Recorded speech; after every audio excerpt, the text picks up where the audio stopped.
All right, welcome to SouFLoTV again, everybody. It is your host with the most. I want you to pay special attention here, okay? We're going to talk about NIDS, the new ID system that was struck down in Jamaica yesterday. Here are details. First of all, let me put you on to something that I want you to let marinate. The entire time I'm talking, I want you to let this marinate. What is biometrics? Because this whole NIDS thing was about biometrics. What is biometrics? All right, listen. This is it. Biometrics includes, and it is not limited to this, but it largely includes this: fingerprints, palm veins, facial recognition, DNA, which can be derived from your blood, plasma, spit, any bodily fluid, so on and so forth. Palm print. Now remember, I said palm veins, the pattern of the veins in your palm. Those are as unique as your palm prints. And they've even said that those are actually even more accurate than your palm or fingerprints. Hand geometry. Iris recognition, retina recognition, odor, scent of an individual, behavioral characteristics related to a pattern of behavior of a person, including but not limited to the way you type, the way you write, your walking, talking rhythm, your gait, which is how you walk, and your voice. All right. Y'all ready for this now? Okay, so yesterday, the whole NIDS thing got struck down. It was struck down by the constitutional courts. We're going to talk about that for a minute. But let me let you know that the PNP, People's National Party, had already put out that NIDS breaches 8 fundamental rights and was being pushed through at a speed that was not okay because they needed time to look over at the interest of the people. So the position of the two main political parties in the court battle over the National Identification System NIDS Act took shape in the Constitutional Court in downtown Kingston. The opposition People's National Party, which brought the case to court because it was the JLP, Andrew Holness, and his people were pushing it through, and the PNP said, no, hold on, wait a minute. Now, man, this is a breach of our Constitution and it violates us in 8 different ways. So the People's National Party, which brought the case to court, claimed that 8 of the 25 rights and freedoms guaranteed under the Jamaican Constitution have been breached by NIDS. That argument was presented to the 3-member panel of judges by the People's National Party lead attorney, Queen's Counsel Michael Hilton. Walking with me so far? They were fighting over it already. However, the position was countered by the government's attorney, Queen's Counsel Marlene Malahou Forte, who argued that the matter brought before the opposition was premature and therefore it was not properly before the courts. Earlier, Hilton had argued that, among other things, the identification system in its current form breaches rights of individuals to privacy, to security, to the passport, to a passport, and equality before the law. So she was basically saying the same things that's being breached already by what's in place now is only the same thing that NIDS was going to breach. So basically it's no big deal. Stop acting up, make the thing go through, or bring it before the courts and let's argue it there.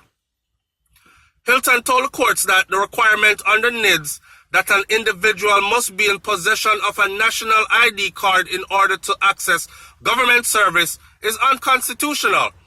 He argued that requirements could put people at risk if they are denied access to health care, if they are not registered under NIDS or not in possession of the national ID. Remember, Jamaican people were saying, yo, no man, hold on. This coming like some out of the Bible, some 666 something, accept the mark of the beast or you can't access health care, basic health care, food, and all other things is what's going to come next. And if you don't accept the mark of the beast, then you're not going to be able to eat and all. It was a big deal, and it went down just like that. The attorney also noted that while the regulations for the NIDS are not yet finalized, when they are, they could compound the situation, making things even worse. However, Malou Forte countered that the PNP's action was very premature, as neither the NIDS law nor the accompanying regulations have been enacted. So what she was saying was they should have waited until it was enacted in order to counter it. That's such a stupid move. But I saw them talk to people and go on like people that have sense, right? So anyways, the NIDS bill was passed in November of 2017 amidst much protests and an eventual outwalk or walkout by the opposition senators who, among other things, argued that it was being rushed through the parliament. It was passed with more than 200 amendments. That's 200. Change this. No, put this back in there. No, take this out. We don't agree with that. All right, do it. So you see there was a problem there from the beginning, right? There was no, there was definitely a problem there from the beginning. There was no smooth sailing through for this bill. So fast forward to today. NIDS was struck down in a landmark ruling. Now, I'm going to tell you my personal views on NIDS. I want you to remember what I told you that biometrics was. All right, let me repeat again.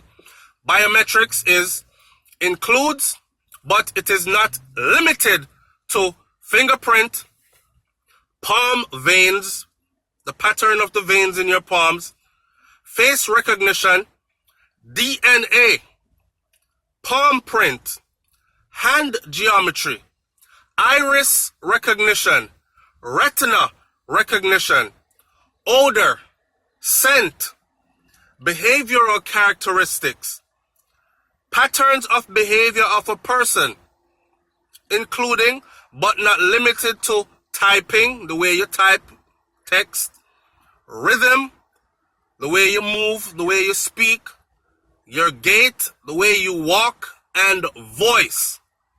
All right. The Constitutional Court has struck down the National Identification and Registration NIDS Act after agreeing that the opposition or People's National Party that certain aspects, they agreed with the People's National Party that certain aspects of the controversial legislation actually breached the rights of Jamaicans to privacy as it was guaranteed by the Jamaican Constitution. So that is one win for PNP and a loss for the JLP. The landmark ruling was handed down a short while ago via live streaming by the full court comprising Chief Justice Brian Sykes, Justice Lisa Palmer Hamilton, and Justice David Batts. The Chief Justice said that the panel was unanimous in its decision in declaring the NIDS Act as unconstitutional and null and void, meaning all of it got thrown out. Justice Sykes argued that having struck down certain aspects of the NIDS relating to privacy issues such as the collection of biometrics data. I told you already what biometrics is. Justice Sykes argued that having struck down certain aspects relating to privacy of biometrics data, the remaining portion of the legislation could not stand. This has dealt a major blow to the Andrew Holness-led cooperation administration that had argued that NIDS will, among other things, improve the country's national security while making it easier for persons to conduct business. Now, I don't know if you know it, but there was a $300 million PR budget for NIDS, you know. And then there was another $900 million for something else having to do with NIDS. So was this a money-driven thing by the Andrew Holness administration then?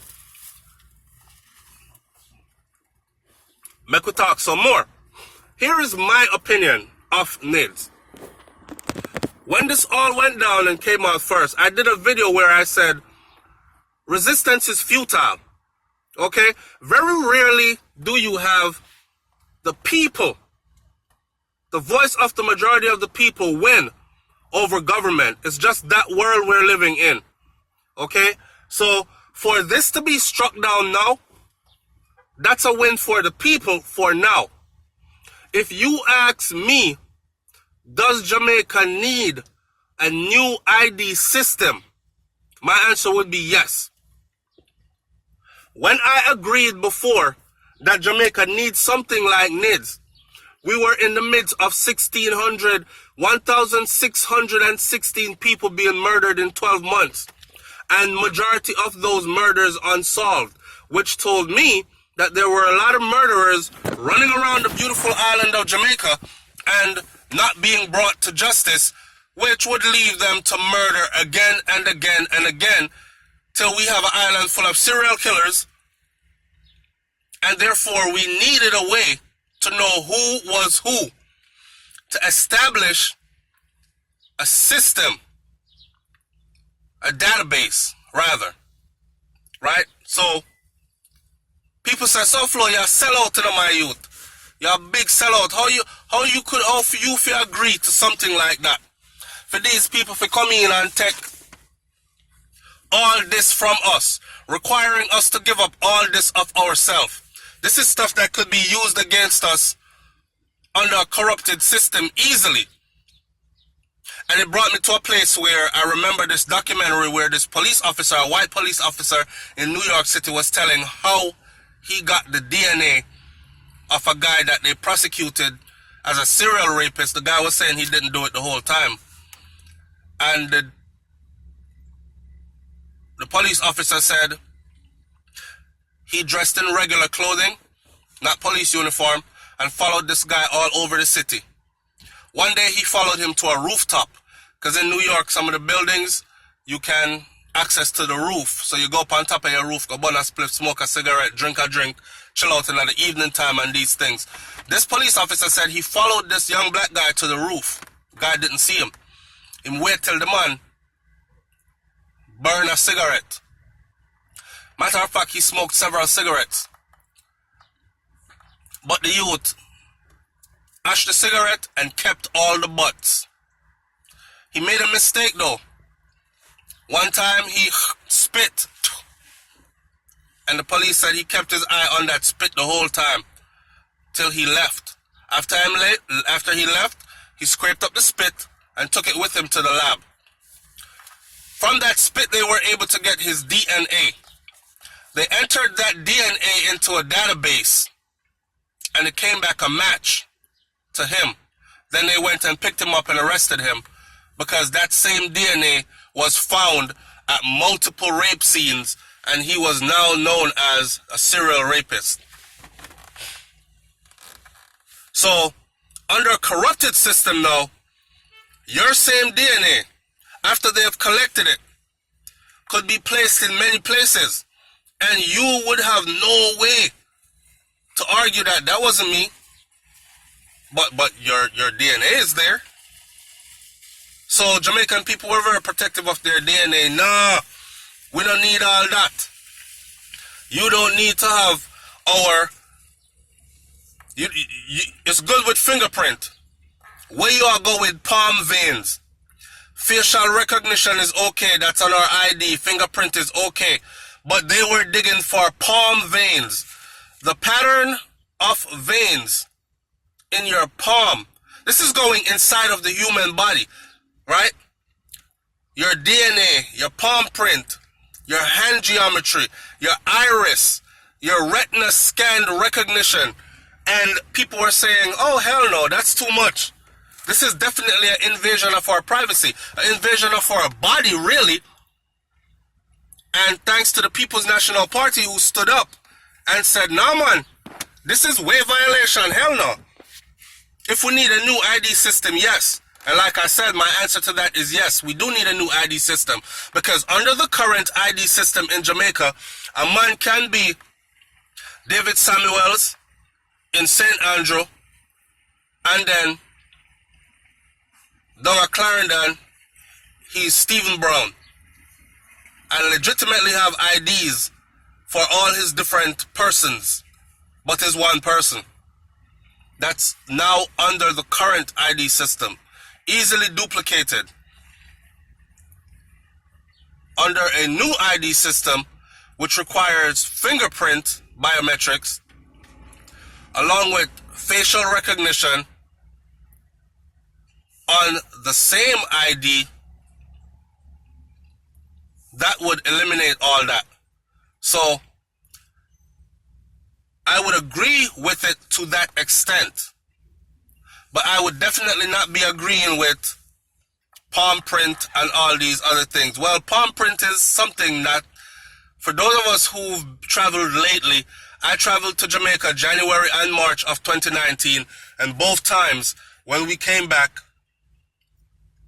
we had to have our 10 fingers printed, 10 fingerprints scanned, 10 fingers, and our entire palm scanned. So, palm print, that's something easy. But when you're going to go in for the pattern of the veins in my palm and retina and iris, that's deep into your eyes, then I'm not for all that, right? Some people are saying, boy, the crime's so high in Jamaica, and I think outside entities are doing that, contributing to that, just so they could bring in this NIDS, and then they can collect all this data from us through biometrics. And Lord knows what they're going to do with all this. You know, Jamaican people special. I don't know if you all know that. We are a special people. Because of our descendant, because of our DNA makeup, we are a special people. Superior people, actually, believe it or not. I mean, know some people are going to argue and say, no, nothing like that. But we are. I'm not saying you guys aren't either, whoever is watching this, that are not Jamaican, but we are. So there are outside entities that actually want to study our genetic makeup and all these other things. And they will come in the disguise of, oh, the crime and the violence is so much. You guys need to give up your facial recognition, fingerprints, palm vein pattern, DNA, palm print, hand geometry, iris recognition. We need to get into your retina. We need your odor, scent, your study your behavioral patterns and characteristics. We need to study how you type and text, your pattern, your rhythm, your gait, how you walk, each individual, how they walk. We need to study their voice pattern. That's a bit much. Yes, we need crime to be solved, but we don't need to give up all that to do it. All right? And I'm glad that there was a win-win here for the people, because now they will have to go back to the drawing board. But remember, I did a video where I said resistance is futile, meaning you're not going to win this one. They're going to go back to the drawing board and they're going to come back, but hopefully they come back with something that is less evasive of the people and less violating of the people, but still effective. Honestly, other first world countries do fine with solving crime and keeping crime at a minimal level, or prosecuting those who commit crimes, finding them and prosecuting them, and they do it without giving up all this biometrics. Leave your comment in the comment section below. Tell me what you think about this one. It's SouFLoTV, man. Right now, the Andrew Holness administration looking like a big sellout. Again. I'm out. Peace. Oh, and no, I'm not PMP or JLP. I am Jamaican. Alright? Peace.